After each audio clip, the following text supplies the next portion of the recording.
all the teachers and my dear friends and sisters, a colorful good morning to all. Good morning, sir. As a part of student activity, we are doing action play. Topic: my health, my concern.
గట్టిగా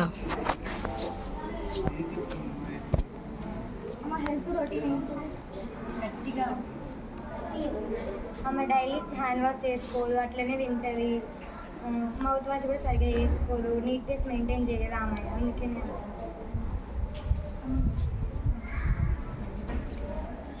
ఇప్పటి నుంచి నువ్వు health routine పాటిస్తూ నీ hand wash చేసుకొని నీట్గా ఉంటే నీకేం హెల్త్ ప్రాబ్లమ్స్ రావు. ఇప్పటి నుంచి నువ్వు హెల్త్ రొటీన్ పాటిస్తూ హెల్తీగా ఉండి హ్యాండ్ వాష్ చేసుకొని నీట్గా ఉంటే నీకు ఏ హెల్త్ ప్రాబ్లమ్స్ రావు. ఈ టాబ్లెట్స్ వాడడం. సో చూసారు కదా, మా హెల్త్ రొటీన్ పాటించకపోవడం వల్ల మాకు ఇన్ని హెల్త్ ప్రాబ్లమ్స్ వచ్చినాయి. ఇప్పటి నుంచి మీరు హెల్త్ రొటీన్ పాటిస్తే ఇంకొకరిని పాటించేలా చేయాలి. So health is real wealth కాబట్టి హెల్త్ ఈజ్ ఫస్ట్ ప్రియారిటీ.